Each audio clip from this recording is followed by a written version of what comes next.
Hola, bienvenidos al canal literario de las chicas Brit. Bienvenidos al podcast de Rosalía. Y yo soy Rosalía Navarro. Hoy os traigo una novela distinta, diferente, muy recomendada. ¿Cómo vender una casa encantada? De Grady Hendrix, un escritor de terror. Sí, terror, tenemos terror. Una novela de octubre de 2023 que entra en el catálogo de 2024 de las chicas Brit. Y no tiene desperdicio esta reseña. ¿Qué os parece si os leo la sinopsis? ¿Sí? Venga, vamos a ello. Bueno, pues cuando Luis se entera de que sus padres han muerto, teme volver a casa. No quiere dejar a su pequeña con su ex y volar a Charleston. No quiere enfrentarse al domicilio familiar, donde se amontonan los restos de la vida académica de su padre y de la constante obsesión de su madre por los títeres y los muñecos. No quiere aprender a vivir sin las dos personas que mejor la han conocido y más la han querido del mundo entero. Sobre todo, no quiere tener que lidiar con su hermano Mark, que nunca ha salido de Charleston y es incapaz de conservar un empleo y no lleva bien el éxito de Luis. Por desgracia, ella lo necesita, porque para vender esa casa va a hacer falta algo más que una manita de pintura y retirar los recuerdos de toda una vida. Pero hay casas que no se dejan vender y la de Luis y Mark tiene otros planes para ellos dos. Editada por Minotauro en el 2023, como he dicho antes, 440 páginas de terror y a pesar de ser de ese género, lo que no abunda es la acción. Hay tramos en que no hay acción, pero que no aburre, que es muy complicado de hacer en este género. Las reseñas de esta obra, pues bueno, son muy variadas.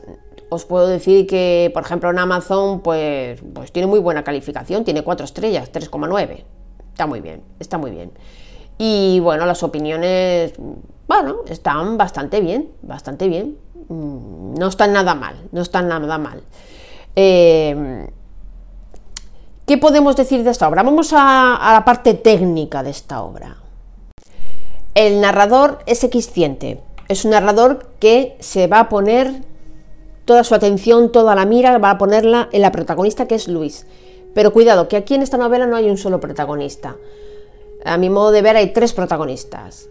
Pero vamos a hablar de Luis. Luis es la hija modélica, la hija triunfadora, la hija ejemplar, que durante la novela vamos a ver cómo va perdiendo los papeles y se comporta como una niña. Esto es así. En el momento que entra en contacto en esta historia, vuelve a Charleston y entra en contacto con su hermana, se comporta como una niña pequeña y discute con su hermano como una niña pequeña.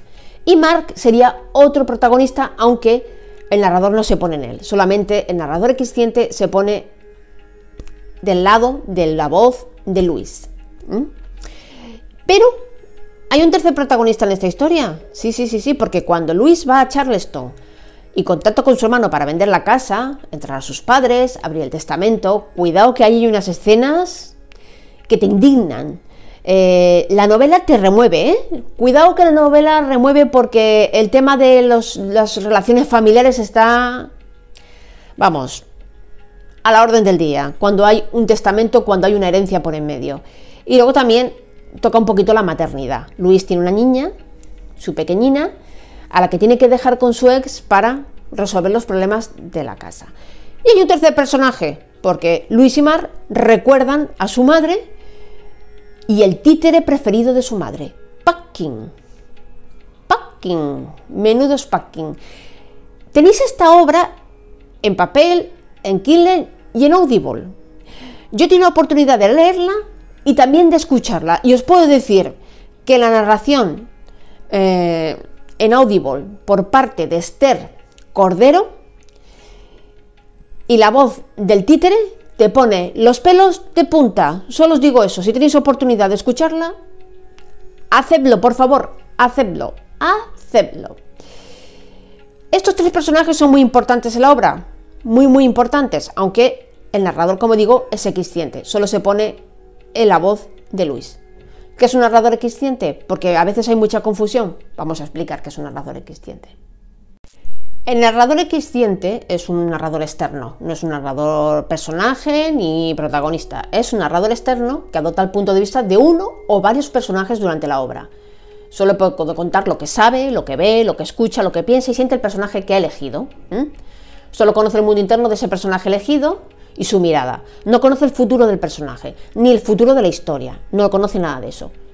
Entonces, ¿qué diferencia hay con el omnisciente? Bueno, pues que el omnisciente es el Dios. Se pone en el mundo interno de todos los personajes, conoce la historia, conoce el futuro y el pasado de todos. Tiene una visión global. El cuasi omnisciente o equisciente no. Las diferencias es esa. Por lo tanto, el narrador cuasi omnisciente no es un Dios narrativo, como lo es el omnisciente, ya que trabaja desde la subjetividad del personaje elegido. Bueno, y hay muchas novelas que usan este tipo de narrador para no usar el protagonista. ¿De acuerdo? Dicho esto, el equisciente se pone en la cabecita de Luis. Tenemos fantasmas, tenemos relaciones familiares tóxicas, tenemos muñecos, títeres, una casa llena de muñecos aterradores, una casa que vender. Hay psicorrelato, pero se lo puede permitir este tipo de narrador. Cuidado, no todos los narradores se pueden permitir el psicorrelato. Por ejemplo, un omnisciente no se puede permitir un psicorrelato. Psicorrelato es cuando el narrador juzga al personaje. No solamente se limita a contar la historia, a introducir a los personajes, a introducir sus voces, y el narrador omnisciente del siglo XX ya es un narrador, y del siglo XXI ya es un narrador neutro. Pero el equisciente se puede permitir hacer psicorrelato. Juzgar al personaje, ponerle intenciones, puede permitírselo. Hay psicorrelato. Y se agradece. ¿Qué más? Es una novela que tiene dos tipos de trama. Vamos a hablar de ellas, ¿qué os parece? Vamos a hablar de la trama de prueba y de madurez, que son dos tramas, por decirlo así, que están dentro de la tipología de trama de personajes. Vamos a hablar de ello. La trama de prueba es una trama que pertenece a una de las tres tipologías de tramas que existen en la literatura de ficción, la trama de personajes. El personaje vive en armonía hasta que un conflicto lo sorprende. Esta fractura supone un dilema moral, porque el personaje debe elegir entre diferentes opciones para recuperar el equilibrio. De su decisión va a depender su suerte. Puede ganar, puede perder, arriesgará cosas importantes, sus ideales, sus deseos, quizás incluso la propia vida, que es el caso de Luis, de nuestra protagonista. Ella se va a enfrentar a este tipo de dilemas y bueno, es interesante porque ella pertenece a la trama de prueba. Pero hay algo que los autores no pueden permitir que ocurra, que le resulte fácil superar ese dilema. Al personaje no le puede ser fácil, porque entonces ya nos quedamos sin obra. Cuanto más complicado sea salir del atolladero, más interesante va a ser la historia. Por ejemplo, en esta clase de tramas tenemos la novela Cuando la llamaste Claudia, de 2020, de Pilar Muñoz Álamo, en la que un matrimonio se enfrenta a una decisión difícil a la hora de tener un hijo con problemas. Aitor y Teresa se enfrentan a una decisión que les va a afectar como pareja, y no es nada fácil. Ahí entra Luis, pero además, ya os he dicho antes que da la casualidad, fijaos qué interesante, da la casualidad que Luis es una persona madura, un personaje bueno, un personaje potente, y sin embargo cuando se pone en contacto con su hermano, sale su niña interior, sale a discutir, a hacer reproches, cosa que ella no quería hacer, pues le sale la vena esa. Y el hermano, que parece ser un cabeza loca, también cuando entra en contacto con su hermana, pues surgen chispas. También estamos ante, por parte de los dos personajes, una trama de madurez. Vamos a ver qué es una trama de madurez. La trama de madurez también pertenece a la trama de personajes. En este tipo de trama el carácter del personaje es el centro. Al escritor le interesa más mostrar su mundo interno que sus peripecias. Aquí vemos constantemente cómo se nos va explicando cómo fue la vida de Mark, todo su pasado, todas sus experiencias vitales y también las de Luis, los dos hermanos. Por eso he dicho que hay como dos personajes importantes. Hay un tercero que también entrarían dentro de esta trama.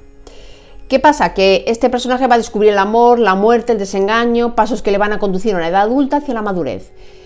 ¿Qué ejemplo tenemos en la literatura de esto? Pues La montaña mágica, la novela de Thomas Mann, donde el joven Hans pasa una temporada en un balneario de los Alpes suizos donde, gracias a las conversaciones que mantiene con los personajes que allí habitan, se inicia en la vida adulta. Es lo mismo que le pasa a estos dos hermanos. Cuando se juntan, rememoran sus experiencias, se cuentan cosas, los dos maduran. Hay muchas cosas por resolver y en medio la venta de una casa. Y además un tercer personaje diabólico que es Pumpkin. No os perdáis esta novela. Dentro del terror es maravillosa.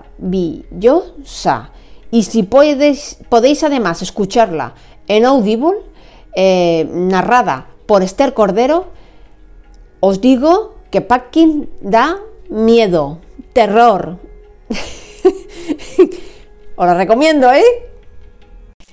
Este escritor es temático. ¿Por qué digo que es temático? Bueno, yo he leído 3 novelas de este autor. No es lo mismo ser temático que ser un escritor de género. Un escritor de género se dedica a escribir sobre un género, exclusivamente sobre un género. Novela negra, novela romántica, y no sale de ese género. No es un escritor polifacético, como podría ser, por ejemplo, os pongo un ejemplo, Arcadio Rodríguez Tocino, que él no solamente escribe sobre novela histórica de la Segunda Guerra Mundial o la Primera Guerra Mundial o bélica, sino además hace novela de metaliteratura, es capaz de hacer novela de otros géneros, toca otros géneros, ¿de acuerdo? No estoy hablando de un escritor que se dedique a un género. Se dedica a un género, sí, cierto, pero cuando hablo que es un escritor temático, lo que quiero dar a entender es que normalmente toca el mismo tema. Y hay muchos escritores que solo tocan los mismos temas, no se salen de esos temas. Sabéis que la obra lo importante es el tema, tocar el tema y desarrollarlo. El tema que toca este escritor siempre es el mismo, los fantasmas. El tema de los fantasmas, de lo que no vemos, de lo sobrenatural, ¿de acuerdo? Sucede también un poquito, por ejemplo, se me ocurre otra escritora, Hannah Kent, con Los buenos, ritos funerarios, devoción, es una escritora temática. ¿Por qué? Porque siempre toca los temas religiosos y las supersticiones en distintas situaciones, pero siempre toca esos temas. Pues lo mismo pasa con este escritor. Por ejemplo, para mencionaros una obra reciente, Horror Stories. Esta obra de este mismo escritor, de Grady Hendrix, también toca lo sobrenatural. Y también la tenéis en Audible para escuchar, también terrorífica, también toca el tema sobrenatural, por eso digo que es un escritor temático. ¿Qué tiene esta novela de especial? Bueno, pues que está ambientada en una tienda tipo Ikea y donde suceden cosas con los empleados, y ahí lo dejo porque quiero que la descubráis. Por cierto, tenéis en Amazon, en Prime, tenéis la película de una novela suya, El exorcismo de mi mejor amiga. Tenéis la película en Amazon, sí, también la novela y la película en Amazon, ochentera, basado en los años 80, y creo que os va a gustar, recomendada. Bueno, ¿cómo vender una casa encantada? Grady Hendrix, un escritor de terror, totalmente recomendada, creo que os va a gustar, temático, si os gustan los fantasmas, lo sobrenatural, pasar un poquito de miedo, o simplemente os gusta el tema, las relaciones familiares, que toca la maternidad, lo complejo que son esos temas, ¿no? ¿Verdad que sí? Pues ahí tenéis una gran obra. También Horror Stories del mismo escritor, y también tenéis El exorcismo de mi mejor amiga, que tenéis además la película en Amazon. Nada más, solo tengo que contaros esto. ¿Os parece poco? Adiós.